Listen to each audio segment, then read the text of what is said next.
G'day, I'm Stephen Page from Page Provan Family and Fertility Lawyers, and I'm talking today about adoption. And I've talked in a couple of other videos about adoption. There's been adoption through Hague countries, those countries which, like Australia, are parties to the 1993 Hague Inter-Country Adoption Convention, and those countries which are bilateral countries with Australia. They've got separate agreements, not through the Hague Convention, but direct country to country, South Korea and Taiwan.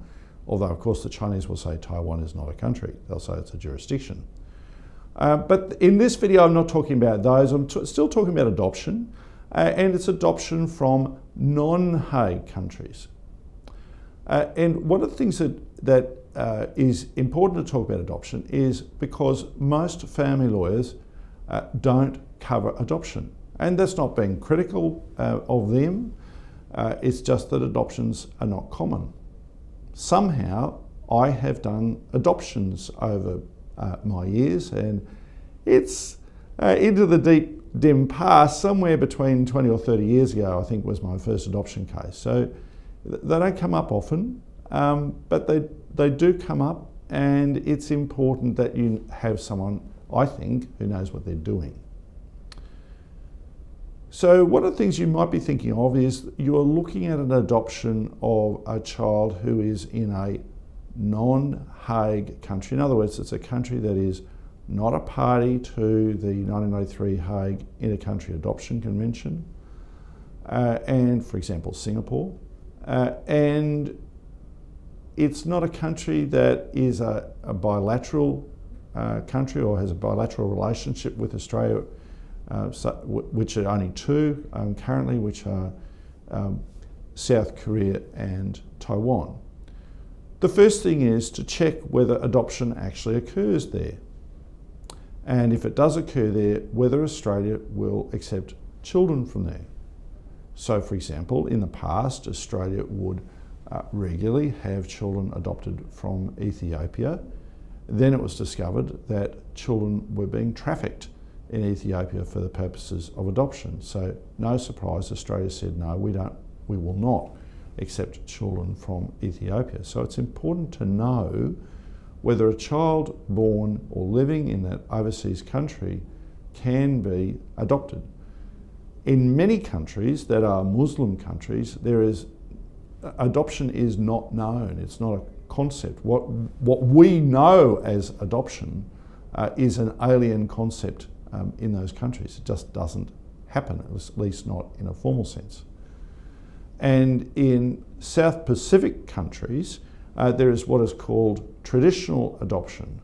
And in most of those countries, and we see it in Australia with Torres Strait Islanders, and Torres Strait Islander adoptions have for a long time been recognised in Queensland. There was a gap of about 10 years where they weren't recognised, and I'm pleased to say that they are again recognised. But in South Sea Island countries, those traditional adoptions may or may not be recognised locally under the law. It's important to know, because you may think you're adopting and everyone around you may think that you're adopting, but if you haven't followed the legal form, if you've just followed the traditional approaches, it may not be an adoption that's recognised here. If there is an overseas adoption, the Family Law Act is quite clear that you are recognised as the parents. No question about it, because the Family Law Act says that if an adoption occurs anywhere within Australia or elsewhere and is recognised under the law, then the adoptive parent of the adoptive child, I think I've doubled up on that, but you get the point, is a parent for the purposes of Australian law. And you may think, okay, well, I'm a parent, I'm the legal parent of the child, therefore the child can live in Australia. No, that won't work unless you fit the requirements of the migration regulations. And these in turn require compliance, if necessary, with state and territory adoption laws. What Australians can't do is they can't do a Madonna. You may remember it. She was living in London. She fired up the private jet, and off she went off to Malawi in Southern Africa, scooped up a child, got back in the jet and flew home. And hence she'd done an adoption. Australians cannot do that. The migration regulations are quite clear, and some of our state and territory adoption laws are also quite clear, that if you do that, it will not be recognised. The migration regulations, I should say, say that you must live overseas for a minimum of 12 months, in other words a year, at the time that you're doing this.